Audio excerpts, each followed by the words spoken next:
Welcome to Growth Hack by Poppy Digital. Tips and tricks to master the algorithms from industry insiders.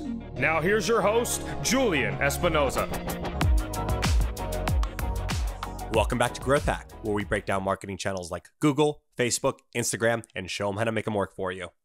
Your customers. Do you know what websites they visit? Do you know what podcasts they listen to? Do you know what social media accounts they follow? Some of you may be saying, yeah, kind of. If your answer isn't an absolute firm yes, then you need to listen to this episode. On this episode of Growth Hack, we bring in Rand Fishkin to talk audience insights and how to use them to make smarter marketing decisions. Rand is the co-founder and the CEO of an audience research software startup, SparkToro. He's dedicated his professional life to helping people do better marketing through his writing, videos, speaking, and his book, Lost and Founder. Rand shares how companies are using audience research tools and the great success stories that come along with them. Please enjoy my conversation with Rand Fishkin. Welcome, Rand. Hi, Julian. Thanks for having me. All right, so let's get right into it. And usually the funny thing is with most of Growth Hack, we don't ask people about your background and what you're doing. But I think you're a very special guest, and I want you to get a little bit of your background and what you're doing now. Some folks in the marketing world might know me from my previous company, which was Moz in the SEO software space. I started that company a long time ago, ran it as CEO for many years, stepped down from the CEO role in 2014, and left the company a few years later and started a new one also in marketing, also software, but this is in the audience research space. It's called SparkToro. It's been going about 3 years now. It's just myself, my co-founder, and Amanda Natividad. So just three of us, tiny little business, but doing quite well. You went from SEO, now you're in audience research. You obviously saw a shift. You saw the internet. I mean, the internet has evolved dramatically in the time since you started Moz and where you are today. What did you see in the market that was missing that really led you to diving into audience research? The case very often that brands who invest in growing awareness, growing the reach with the right kinds of customers that they want to target, growing their traffic from a wide variety of sources tend to outperform those who are overly reliant on one channel. And that one channel might be, there's a lot of folks who are overly reliant, at least in my opinion, on programmatic advertising, display advertising, retargeting. There's folks who are very over-reliant on SEO, and they've been hit hard. I was part of plenty of conversations around that and still am occasionally. And I think what we saw, Casey and I, he had worked with me at Moz as well, and then several other startups, was that if you could diversify your marketing investments and be present in many or all of the places where your customers already paid attention, the podcasts they listen to, the webinars they attend, the events they go to, the websites they visit, the email newsletters that they subscribe to, the content that they consume and follow on social media channels. If you could be present in all those places, you had a phenomenal opportunity to diversify your traffic sources and build your brand. And the biggest problem there seemed to be that nobody was easily able to get the data of where do I do that? And so Casey and I thought, okay, how do we go solve that problem? It's very interesting because the evolution of the internet has created, obviously we have tons of websites, tons of places we can spend our time, right? And I think that's what they're all fighting for.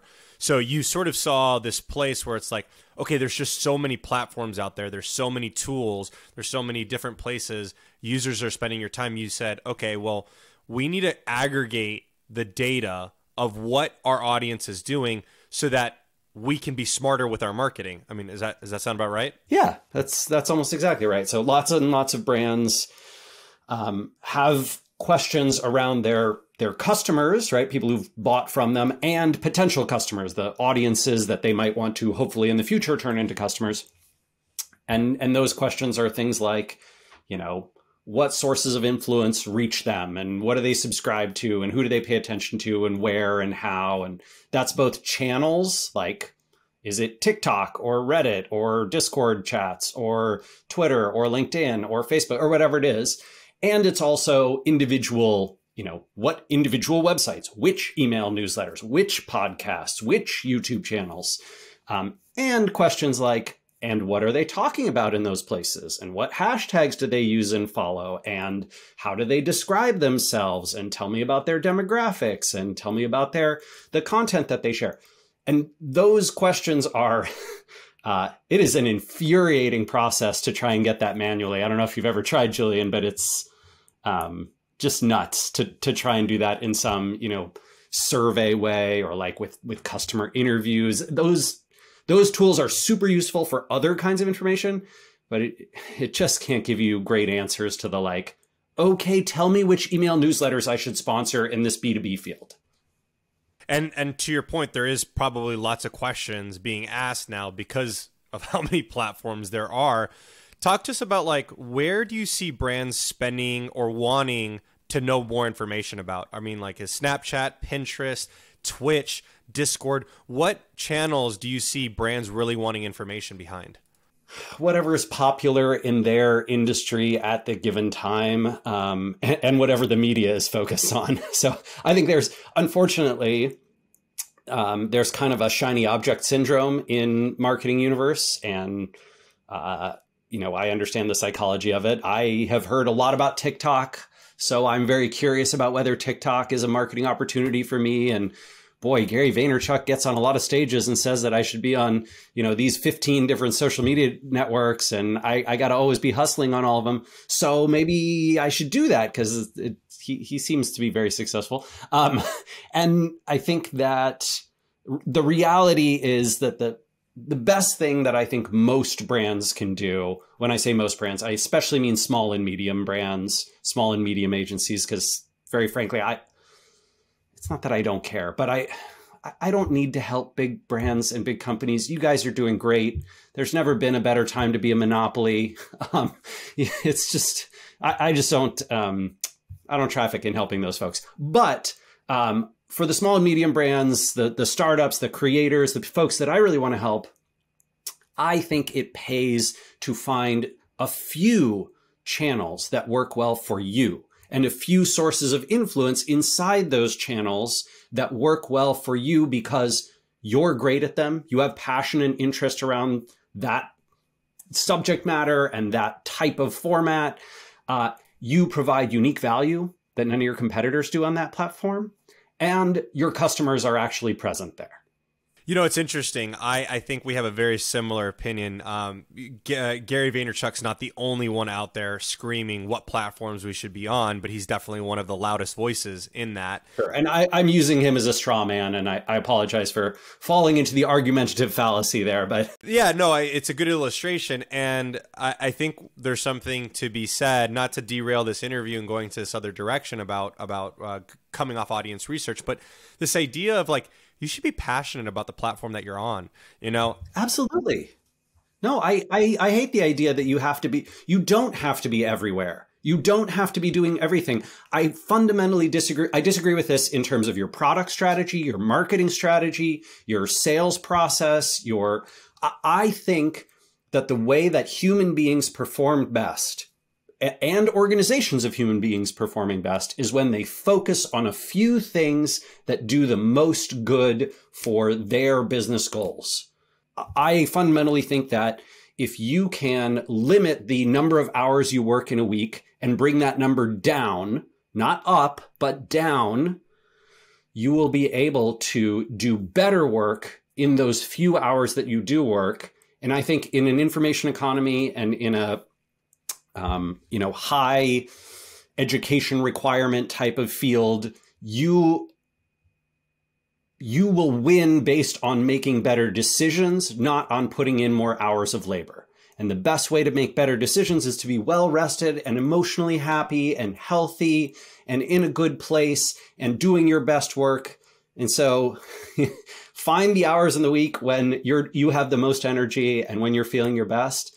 That's when you should do your work. And the same is true for channels, and it's true for tactics, and it's true for product investments, and it's true for serving customers and doing support. Like all these things, we don't need more hustling and more hours, in my opinion. We need better focus. as a whole brand, what is SparkToro doing and what is it exactly?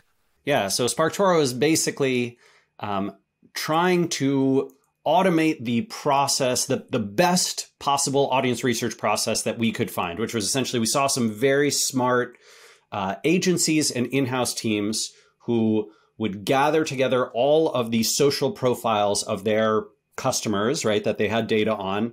And then they would go visit those profiles with obviously a bot, right? Not a human being, but a bot would crawl them and download all of the public information available. And it would say, oh, okay, well, here's Julian's, Twitter account, and he follows all these accounts and he engages with all these accounts and he uses these hashtags and he tweets about these topics and blah, blah, blah, blah, blah.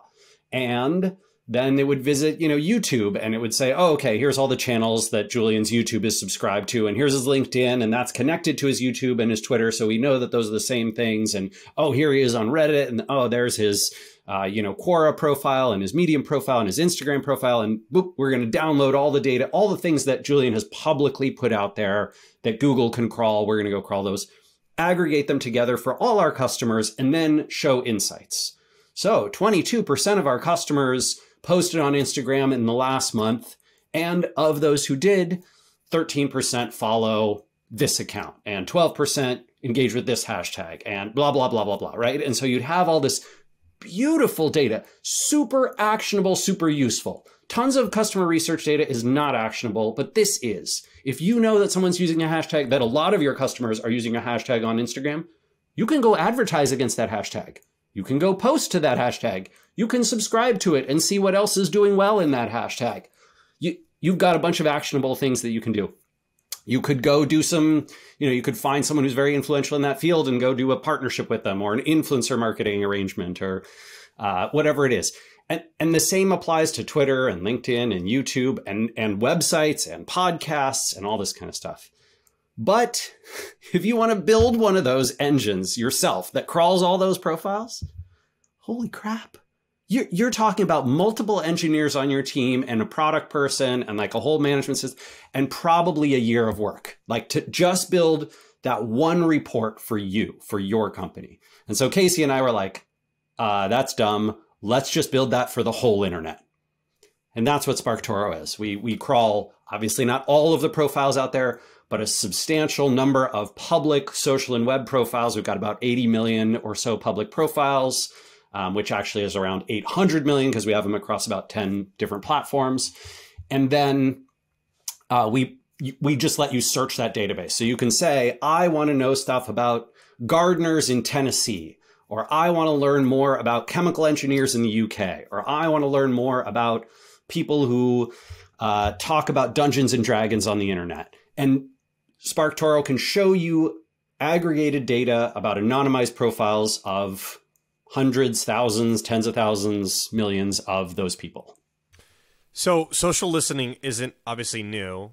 We got HubSpot, Sprout Social, Hootsuite, BuzzSumo. I mean, the list goes on. What makes SparkToro different from those social listening tools? I've never seen social listening and audience research sort of be overlapped, and we don't do any social listening, right? So SparkToro is not real time. It's not trying to tell you what's trending. It does not tell you when your brand is mentioned. It's not a social listening tool at all. And if you're looking for social listening, you'll be very disappointed by SparkToro. And likewise, right, if you are looking for aggregated audience research around what % of my audience listen to, which 100 podcasts and which YouTube channels, you will certainly not find that on HubSpot. You will not find that from True Social Metrics. You won't find it from BuzzSumo. BuzzSumo, though, was acquired by Brandwatch. And Brandwatch does have an enterprise version that offers a SparkToro-like service inside of it. It's very expensive, but excellent. So if you have a big budget and you're like, I really love SparkToro, but I want even more, I would go to Brandwatch. You'll have to deal with their enterprise sales team, but very, very good data. So this probably affects and can provide value across industries, across segments, and so on and so forth. Can we just talk about a couple ones that you've seen really successful on your platform? Yeah. So I mean, one side of this is absolutely agencies and consultants, right? So you can see a lot of testimonials and case studies on the website from agencies and consultants, people like Ross Simmons or folks like 97th Floor or agencies like Seer Interactive, right? And they're essentially using SparkToro to every new customer that they have, every new client, right? They analyze their audience's behavior. So you new client told us that you want to reach financial planners in the United States. And so we looked at what do financial planners pay attention to, and now we have a potential advertising plan for you, a media plan, a PR plan, a content marketing plan, a roadmap for your social media following and investments, a list of podcasts and YouTube channels that we want to try and get you on, all of that stuff, right? One of my favorite use cases outside of the agency world, event planners and podcasters and webinar hosts, where they essentially say, oh, well, I want to, with my podcast or my conference, I want to reach dentists in Canada, right? Where I've got a dental event. So who should I invite to speak at our dental conference in Canada that's going to bring a lot of people who are in the right audience for us? Aha, I can go type in dentists, filter to Canada, say, okay, these 10 people, if I got any of them to speak at my conference, they reach a ton of the folks. That's exactly who I want to come speak at our event. And I would also like them to promote it on their Facebook, Instagram, Twitter, LinkedIn, etc. There was one in the film and television industry that I love. So somebody, it was a consulting team, but they're working with a studio for a relatively well-known television program on one of the like subscription services, Hulu, Netflix, HBO, etc.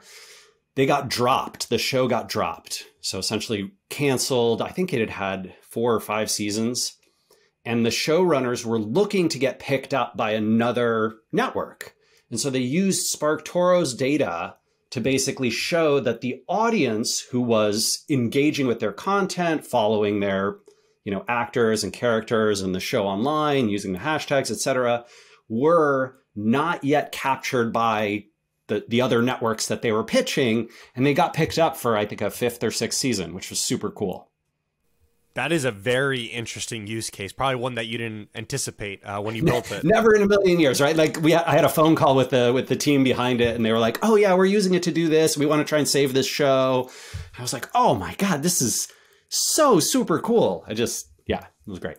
Let's tap into podcasting for just a second. Sure. Because podcasting data is so challenging to get information on. How are you guys collecting?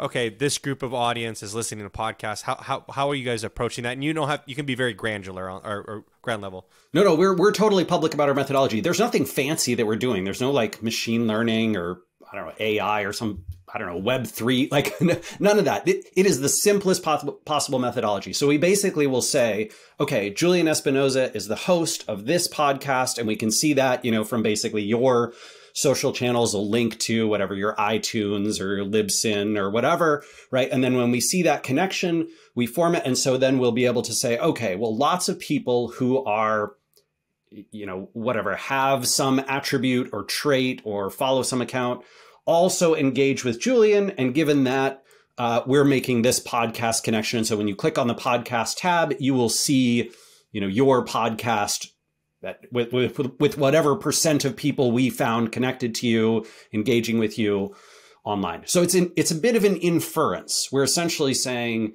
not necessarily they downloaded the podcast or they listened to it every week, but they have engaged with the podcast's social channels, the channel that links to the podcast they've connected with on one or more of their social profiles. That makes a lot of sense. It is very interesting because my agency is trying to solve for social when it comes to podcasting. It's the medium is obviously it's audio based, and social is very visual based. So we're actually trying to solve that, but that'll be for another day.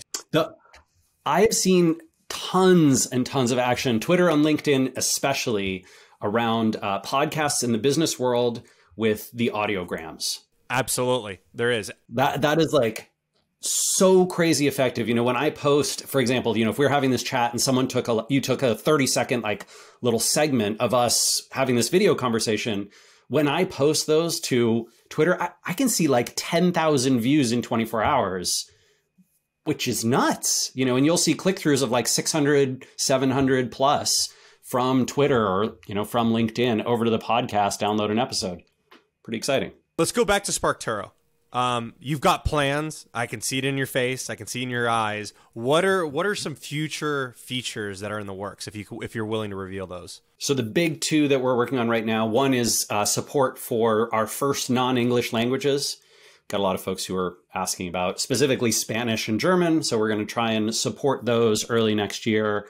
Casey's working on that right now. I think he's starting with German and then going to do Spanish if that works. And then the second big feature is we have seen a lot of interest in people saying like, okay, I get a lot of value from using SparkToro one time, but then I'm done. Like I ran my research report, I'm finished. Like I don't need to use it again until I have another audience research project. And so one of the things that a lot of folks have talked to us about is like, could you just monitor this for me? Like every week or every 2 weeks, could you just tell me what's changed with my audience? I want to know the new hashtags they're using. I want to know if they started engaging with a new podcast. I want to know if they started subscribing to a new YouTube channel. I want to know if they have stopped following some social account and started following other ones. I want to know what they're talking about, what words and phrases appear in their content publicly online that didn't appear 2 weeks ago. Those things are of interest. That last one probably has like a sliver of overlap with a little bit of the social listening use cases, but my suspicion is we're never going to be as good at that as like the pro audience social listening tools. But I think those reports delivered, every week, every couple of weeks can help someone say, oh, hey, look, there's a new social account that's popular with my audience. I should engage with them. I should reach out to them. We should do something together.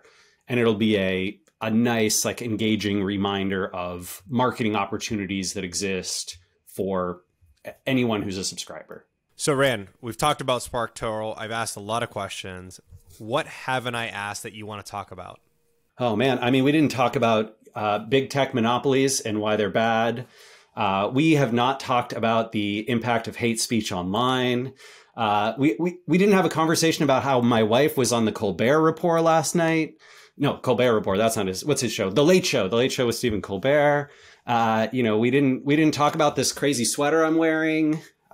I feel like, Julian, we're just falling down here, man. Well, we will definitely save those questions and maybe what kind of art is in that wall for another podcast episode. Love it. Look forward to that. Well, Rand, thanks for being on the show and look forward to having you soon. Yeah, I can't wait, Julian. Take care.